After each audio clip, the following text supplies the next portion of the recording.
The room was quiet, too quiet. No congratulations, no cheers. Just the beeping of machines, the hiss of a vent, and the heavy breathing of a woman who had just crossed through fire. Clara Winslow lay back against the sweat-drenched hospital pillow, her body shaking in aftershock. The birth had come hard and fast, an unexpected storm in the middle of a calm September night in rural Pennsylvania. She'd gripped the rails of the delivery bed like a woman drowning, and now, with her legs still trembling and her gown stained with blood, she stared into the eyes of a newborn who could not fit into the life she knew. The baby's skin was a rich, warm brown. Her hair, soft and dark, curled gently against her forehead. Her lips puckered slightly as she squirmed beneath the pale pink cap the nurse had just adjusted. She was perfect, and unmistakably black. Clara's breath caught in her throat. Matthew stood a few feet away, frozen, silent. His hands were clenched, jaw tight, face flushed red as if he'd been slapped. His eyes, those clear blue eyes she once fell in love with, were locked on the baby in the nurse's arms. A muscle twitched in his cheek. Then another. "What is this?" he whispered. Clara opened her mouth, but no sound came out. Her body was still in pain, her mind struggling to close the gap between what she saw and what she thought she knew. Matthew took a slow step backward. "This is a joke, right?" he asked, louder now, voice brittle. "Tell me you cheated. Tell me this isn't—" He stopped himself, glancing at the nurse, whose expression had shifted to something unreadable. Cold, maybe, or afraid. "Matthew," Clara's voice was cracked, hoarse. "I didn't." But he was already turning. His footsteps echoed as he stormed out of the room, the door slamming behind him like a gavel. Final, condemning. Silence rushed in again, thick and crushing. The nurse, a young blonde woman with trembling fingers, laid the baby down in a plastic bassinet, hesitating before pulling away. She didn't meet Clara's eyes. None of them did. Not the other nurse who came in to check the monitors. Not the doctor who mumbled a congratulations without warmth. Not the aide who changed the sheets beneath her aching body. Clara stared at the ceiling, blinking slowly. Her mind ran wild with questions, none of them finding purchase in logic. Her husband had left her. Her baby didn't look like her or like him. But Clara had never been with anyone else. Never even wanted to be. The math didn't add up. Nothing added up. A soft whimper pulled her attention down to the bassinet. The baby squirmed again, her little fists clenching, cheeks wet with newborn tears. She was beautiful. Clara pushed herself up, wincing. Her body protested, but she forced herself to sit, then to reach. With slow, aching arms, she lifted the baby and brought her close to her chest. The child settled almost instantly, her tiny head resting just above Clara's heart. Tears welled in Clara's eyes. "I don't understand," she whispered, pressing her lips to the baby's soft temple. "But you're mine." The storm outside cracked with thunder. Rain lashed at the windows like angry fingers. Somewhere down the hall, a baby cried. Another mother soothed. Life continued, indifferent. Clara closed her eyes, held her daughter tighter. "Hope," she breathed. "Your name is Hope." A flash of lightning lit the room. In that instant, she felt it, not clarity, not peace, but the beginning of something. A line had been crossed. A truth, still buried, had been born with her child. Outside the door, the low murmur of voices grew louder. The nurses, talking about her, about the baby. Her ears caught a phrase, "must have lied," and a name, Winslow. Their words stung like cold wind against raw skin. Clara turned her face away, still clutching hope. She wouldn't cry again. Not yet. Her tears weren't finished becoming something useful. Instead, she whispered, "I don't know how this happened, baby, but I will find out. I promise you that." In her arms, Hope exhaled a soft sigh, as if she believed her. The lights flickered once, briefly dimming, before stabilizing again. Clara's eyes stayed wide open, staring into the half-lit room.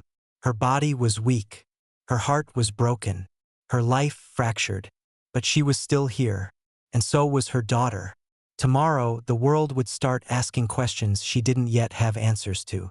The whispers would grow into shouts. The isolation would sharpen like a blade.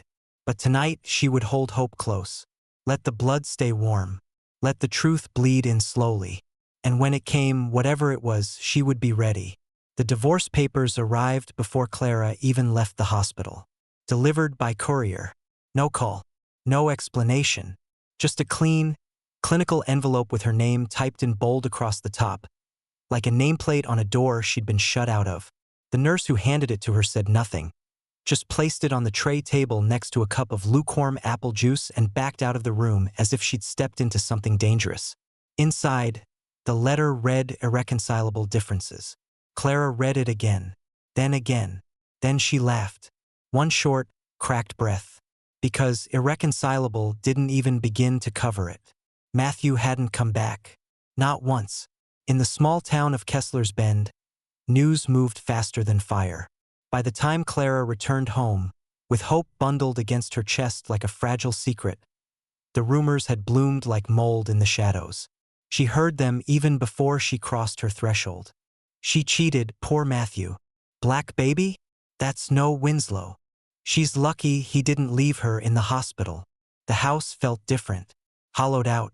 Matthew's boots were gone from the porch, his toothbrush missing from the sink. The fridge emptied of his favorite things.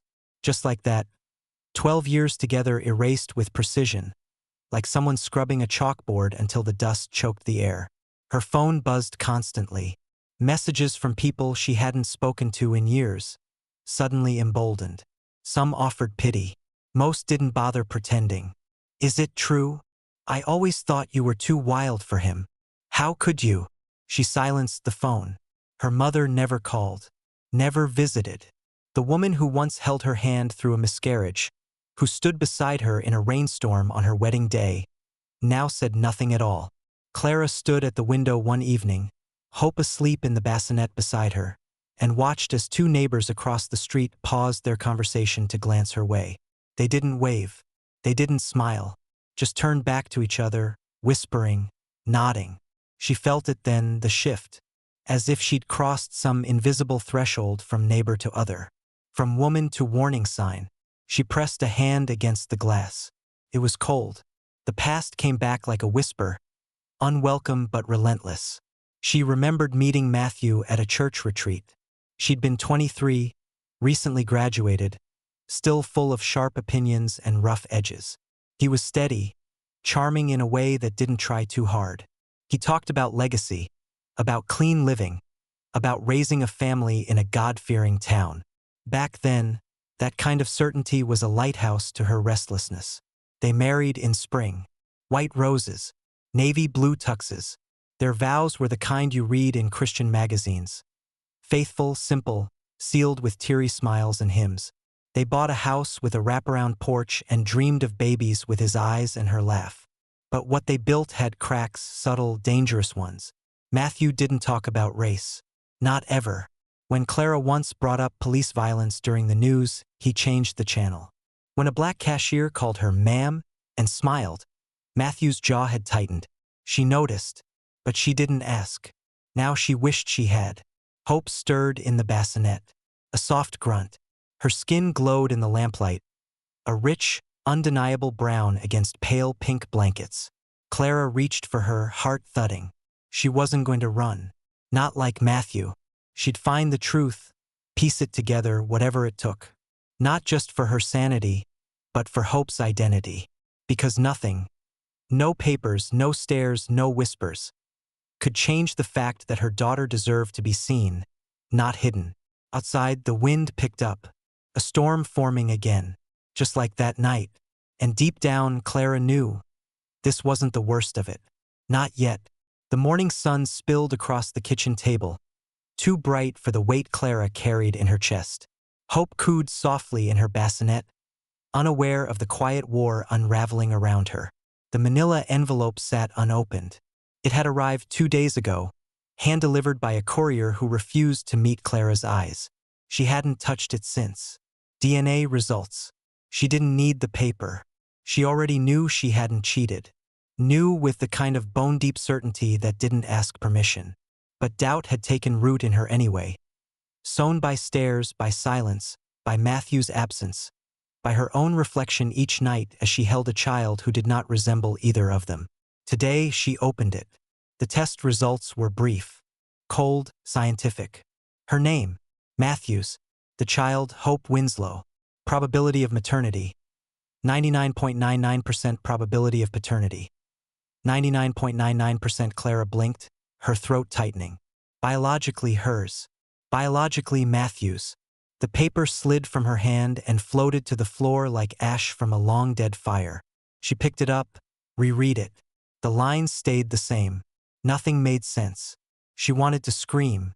She wanted to call Matthew and shove the paper through the phone and say, "Look, look, you bastard.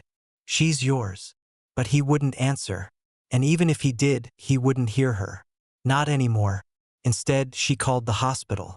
She asked to speak with someone in records. She asked about the test, about birth procedures, about anything that might explain what had happened. The receptionist transferred her to 3 departments before a supervisor finally called back. Terse, defensive. "No errors on our end," he said.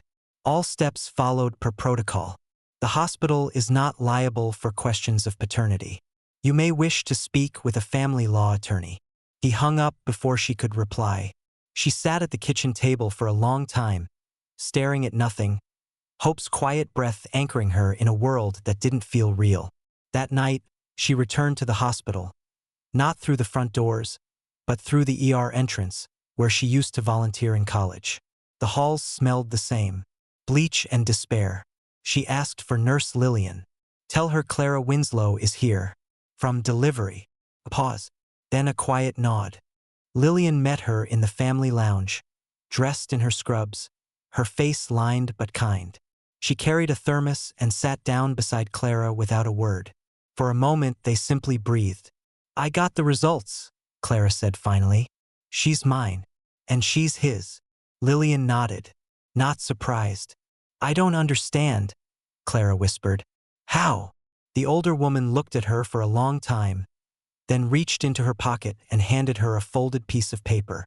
On it, an article, a photocopy from a medical journal. Genetic remnants and the phenomenon of unexpected melanin expression in lineage. "There's history here, honey," Lillian said softly.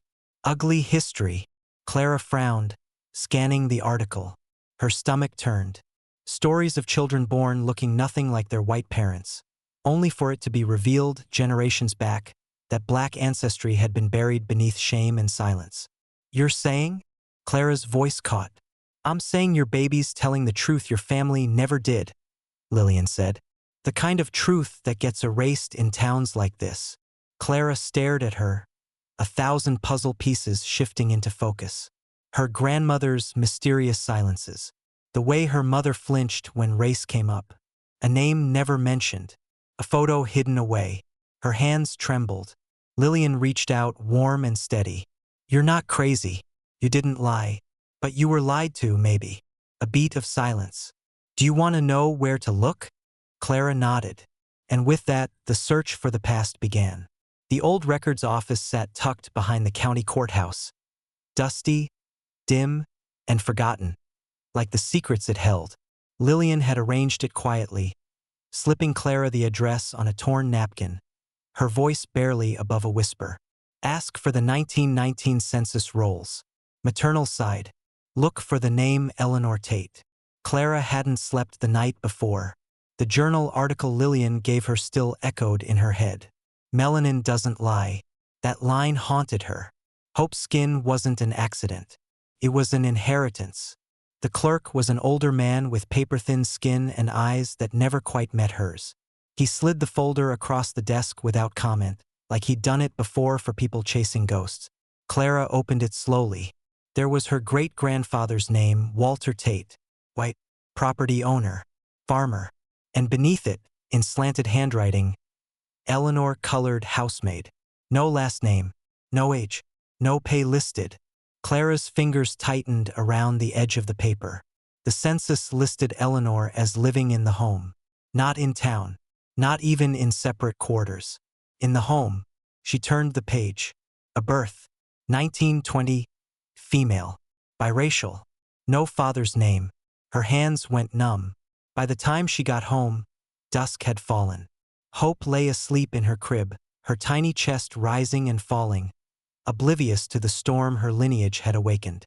Clara sat on the couch, the papers spread across the table like broken glass. Her mother had never spoken of Walter Tate beyond vague references. He worked hard, old-fashioned, kept the family in line. He was framed in black and white on the hallway wall, always stern-eyed, arms crossed. Clara stared at his face now with fresh horror. He had raped a black woman who worked for him, and then erased her. It wasn't just family history. It was violence. It was betrayal buried under generations of silence and civility. And it had threaded itself through Clara's veins, passed down like eye color or bone structure. Only this wasn't something anyone wanted to claim. Her stomach turned. Memories surfaced, sharp and bitter. A Thanksgiving joke her uncle told about one-drop rule and how they'd kept the bloodline clean. Her mother scolding her for watching Roots in high school. That's not our history. The time Clara asked why they never talked about her great-grandmother, and her mother said, "Some stories aren't worth retelling. Lies. All of it." She stood and walked to Hope's room. Her daughter stirred but didn't wake. The room was warm, the soft pink lamp casting a golden hue over her skin. Clara touched her cheek. "I'm so sorry," she whispered, voice shaking. "You didn't deserve to carry this." She sat beside the crib and cried. Not the sharp sobs of loss, but the deeper kind. The kind that came when shame met truth. When history wasn't something in books but something living in your blood. Later, she called Lillian. "I found it," Clara said, barely above a whisper. She was real. Eleanor. Lillian exhaled on the other end. "They always are. Why didn't anyone tell us?" "Because it's easier to lie to white children than to face what white ancestors did." Clara closed her eyes, guilt curling around her ribs. "What do I do now?" "You raise her proud," Lillian said. "Not ashamed. Proud. Because she is the truth they tried to bury. And now the soil's cracking open." Clara nodded slowly, wiping her eyes. In the silence, something shifted. Not just understanding. Not just rage. Resolve. She looked down at Hope, asleep again. Tomorrow she would tell her mother everything. And she wouldn't accept silence this time. She would dig deeper, find the full story. And she would make sure that when Hope asked who she was, the answer would not begin with shame. It would begin with truth. The banging started just after noon. Clara froze at the kitchen sink, her hands still soaked in dishwater, the scent of soap clinging to her skin like something accusatory. At first, she thought it might be a delivery until the voices rose. "Come out and face what you did." She lied. "Ask the husband." "Race traitor." Clara stepped to the front room and peeked through the curtain. 6 of them. Maybe more. Neighbors, all of them. Faces she'd passed in the grocery store, waved to at town parades, stood behind in line at church potlucks. Now holding signs. "Where's the father? Purity matters." One boy, barely old enough to shave, held a poster that read simply, "You're not welcome here." She stumbled back. Hope whimpered in her arms, jolted from sleep. Clara shushed her, pressed the baby's warm body against her chest. Her heart pounded so hard it made the child stir. Through the closed windows, the voices were muffled but sharp. Ugly. Echoing the worst of what Clara had feared, that it wasn't just Matthew who'd turned his back. It was the entire town. She thought about the faces in the hallway at school drop-off. The sudden cancellations from clients. The mailman who now left letters halfway in the box, refusing to walk up the steps. She sat on the floor, back pressed against the wall beneath the window, clutching Hope as if that might shield them both. The baby cried now in earnest. Clara rocked her slowly, the rhythmic creak of the floorboards almost masking the chants outside. Almost. She had thought the worst part was the silence. But now she realized it was being seen. Seen through their own lens. Judged. Reduced. Tears slid down her face, unnoticed. Then, as suddenly as they had come, the voices quieted. The shuffling of shoes against gravel faded. Car engine revved. By the time Clara found the courage to look again, the street was empty. The signs were gone, but something else had been left behind. There, nestled against the front step, was a folded piece of paper weighted with a smooth gray stone. Clara opened the door slowly and retrieved it, half expecting more bile. Instead, her breath caught. A drawing. Crayon on cardstock. A baby held in two brown hands. A glowing heart drawn around her. Above the image, in big purple letters, were the words, "Hope is beautiful." Clara turned it over. In the corner, scrawled in neat cursive, "Nia, age 16. She matters to me too." For a moment, Clara couldn't move, couldn't breathe. The tears came again, but different this time, softer, grateful. Proof that not everyone had turned away. That someone saw her daughter not as a scandal, but as someone worth protecting. She brought the picture inside, taped it to the refrigerator with trembling fingers. Hope was calm now, eyes wide, watching her. Clara kissed her forehead. "You see that?" she whispered. "Someone believes in you." Outside, the clouds shifted, still heavy, still gray, but moving. Tomorrow she'd step outside, not to run, to speak. Clara sat on the edge of her bed, the folded invitation in her hand trembling. It wasn't printed on official letterhead, just a plain piece of paper from the town clerk's office, slid into her mailbox without a knock or a note. Community Concerns meeting Thursday, 7 p.m. Kessler's Bend Town Hall subject. Recent events, there was no mistaking who recent events meant. She stared at it for hours. Maybe it was a trap. Maybe they just wanted to humiliate her again, make her beg for forgiveness for something she hadn't done. But Lillian's words echoed in her mind, firm and steady from their last phone call.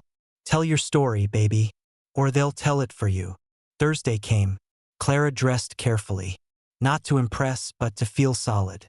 A navy blouse, dark jeans, no makeup, her hair pulled back. She looked like herself, tired, raw, but real. Hope stayed with Lillian, whose arms had opened without hesitation when Clara knocked on her door. The town hall was packed. She entered through the side door, and every neck turned. Every pair of eyes, judging, curious, angry, some uncertain. There were murmurs as she walked to the front.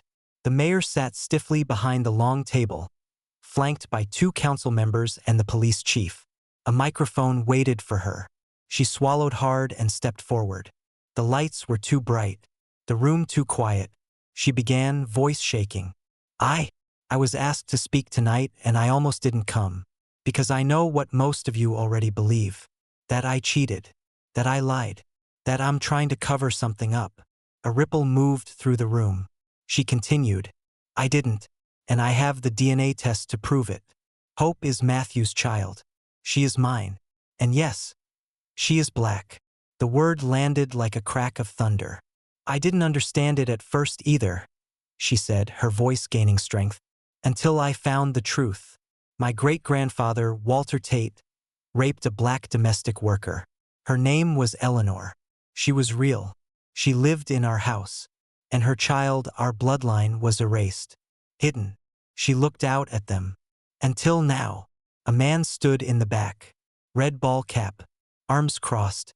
"This is a performance," he called out. "She's just covering her tracks, playing the victim." Clara's breath caught. Her chest heaved. For a second, she thought she might crumble right there. Then, a voice rose from the corner. Deep, calm, resounding. "I believe her." All eyes turned. A tall black man stepped forward. Silver hair, steady gaze. Pastor Elijah. "I believe her because truth always comes for us, whether we invite it or not." He walked toward the front, his presence silencing the murmurs. "And if we were half as concerned with the truth as we are with the scandal," he said, "maybe this town wouldn't be burning its own history in fear of what it might reveal." Clara stared at him, tears threatening. "I don't need you to like me," she said to the room, "but you will not shame my daughter for being a mirror." The silence that followed was thick and uneven. She stepped down from the microphone, her knees shaking. Pastor Elijah nodded to her as she passed. Outside, the night was cool, the air easier to breathe. Pastor Elijah joined her beneath the street lamp. "You're not alone, Clara." She nodded, tears slipping free. "I want to know more," she said, "about families like mine, about how to do better." He looked at her, the glow from the lamp softening the lines of his face. "Then come to church this Sunday. We have stories to tell." The church sat quietly at the edge of town, worn brick and weathered white trim framing a small wooden sign. Greater New Zion Baptist Church, EST 1896. It wasn't grand, not by suburban standards, but it stood like something unbothered by time, like it had seen too much to ever bow. Clara stood at the entrance, palms damp, heart thudding. Inside, the low murmur of voices floated through the sanctuary doors. Laughter, greetings, the hum of community. Hope shifted on her hip, letting out a small sigh as Clara pushed the door open. The sanctuary was warm with sunlight, colored through stained glass panels that bled reds and golds across the pews. Wooden beams arched overhead like arms lifted in prayer. People turned to look as she entered, their expressions unreadable for a breath. And then Pastor Elijah stepped forward, smiling. "She came," he said gently. "Family, this is Clara." No applause, no whispers, just a nod here, a small wave there, enough to steady her steps. He led her to a circle of elders seated near the front. Men and women with faces carved by time, eyes sharp with memory. "This is Sister June, Brother Harold, Deacon Amos." Each nodded, their gazes resting on Clara not with suspicion, but depth. They had seen the world. "We've all lost names," Sister June said softly. "Some to violence, some to shame, but none of it disappears. The blood always remembers." Clara sat, hope quiet in her lap. One by one, they shared their stories. A great-grandmother who had passed, for white to escape a lynching threat, vanishing from her children's lives. A grandfather born from assault, never acknowledged by the white man who fathered him. A cousin who traced their family back to a plantation only to find their lineage listed as livestock. Each story peeled back Clara's understanding of the world, of her world.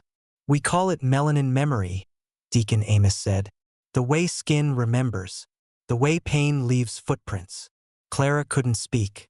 She only listened, until her throat tightened, and words found her. "I didn't know," she whispered.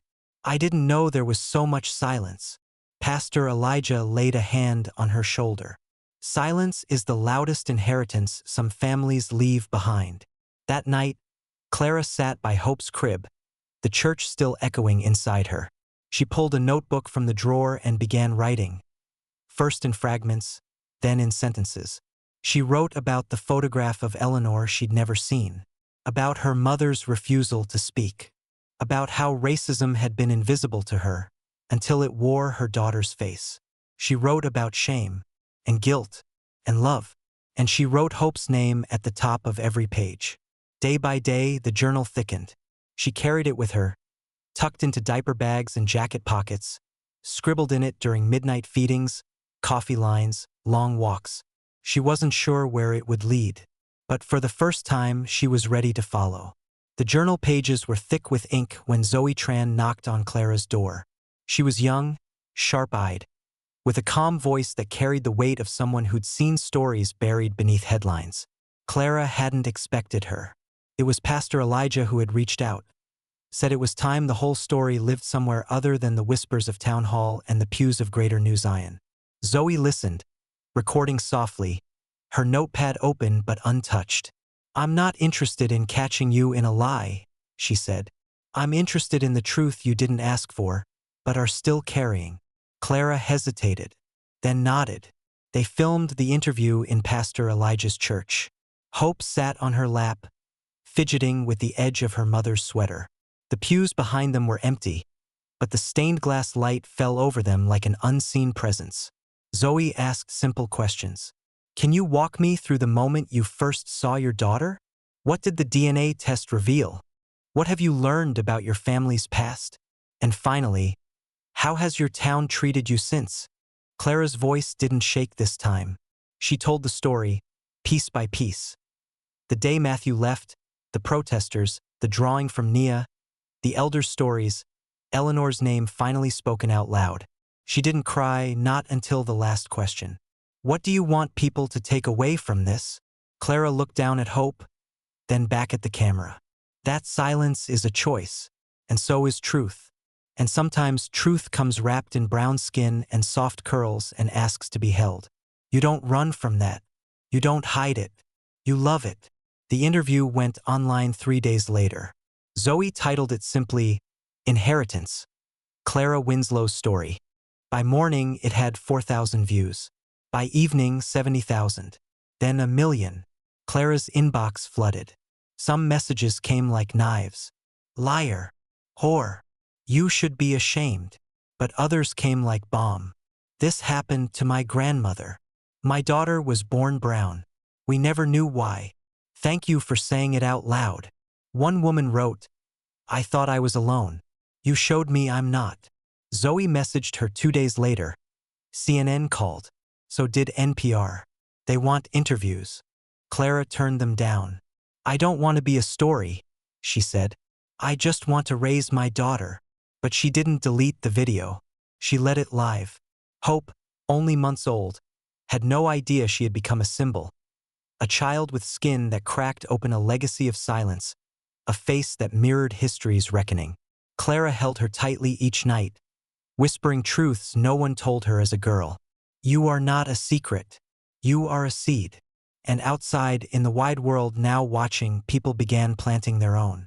The summons arrived folded neatly inside a legal-sized envelope, tucked into Clara's mailbox like any ordinary piece of mail. But its weight landed like a stone. Petition for full custody plaintiff. Matthew Winslow reason. Emotional instability, misconduct, deception. Clara read it twice, then a third time, her hands going numb. She had survived the birth, the whispers, the protests, but now this, he was trying to take Hope.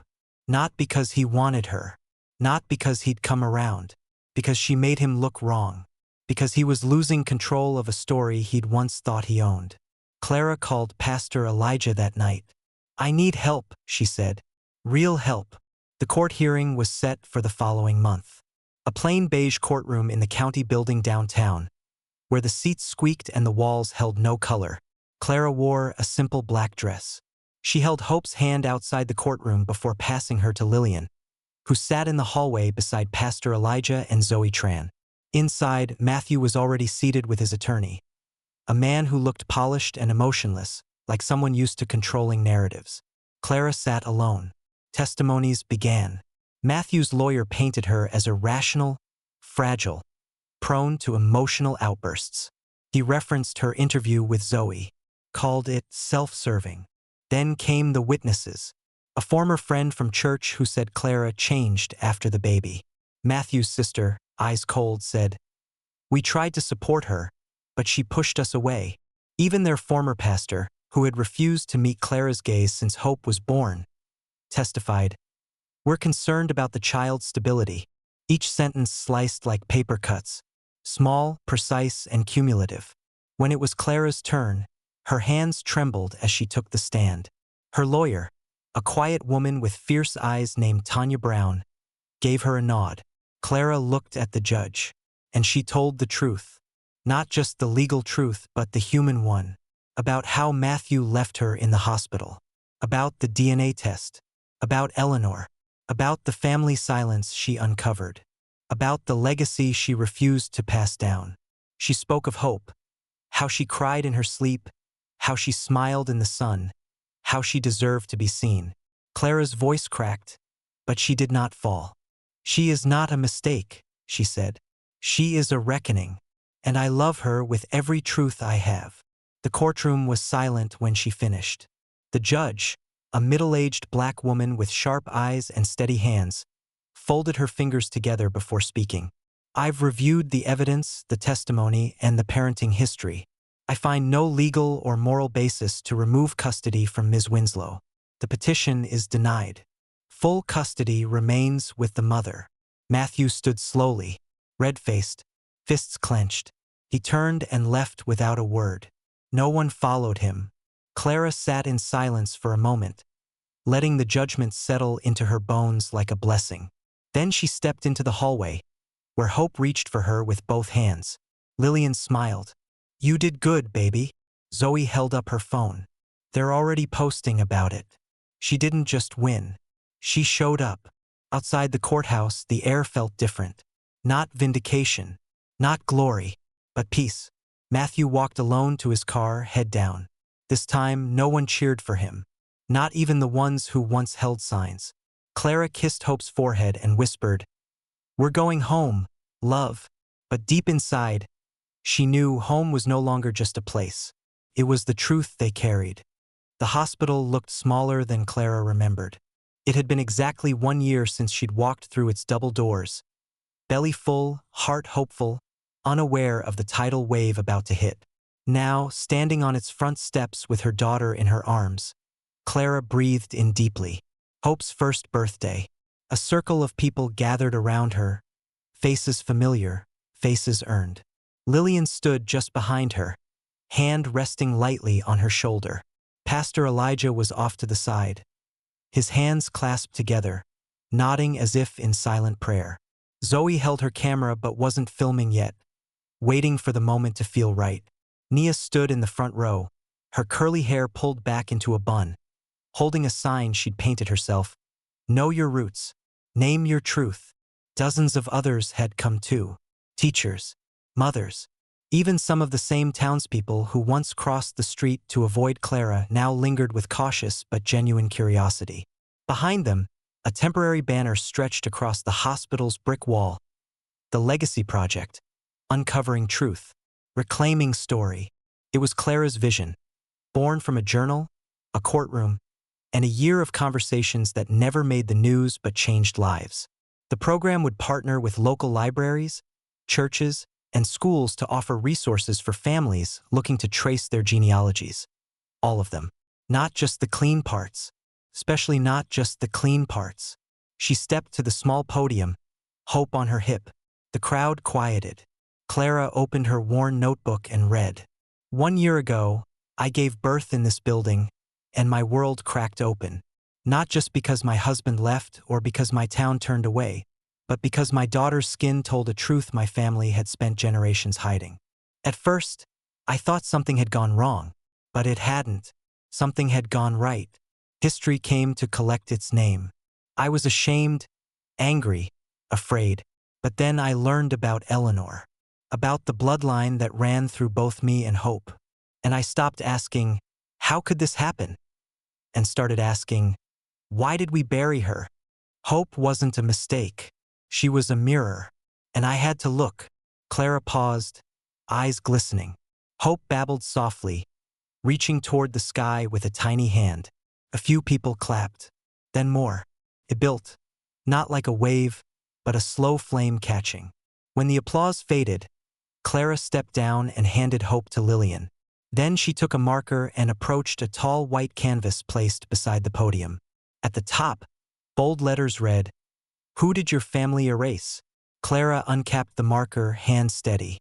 She wrote, "Eleanor Tate, 1901, unknown." She mattered. Zoe captured the moment. The camera clicked like a heartbeat. Soon, others stepped forward. Some wrote names. Some left question marks. Some simply stared, lips tight, realizing for the first time how much they didn't know. Pastor Elijah spoke softly to those around him. "This is how we begin, by not pretending we were born clean." The sun broke through the clouds. Hope reached for it, laughing. And in that laugh, Clara heard something deeper than healing.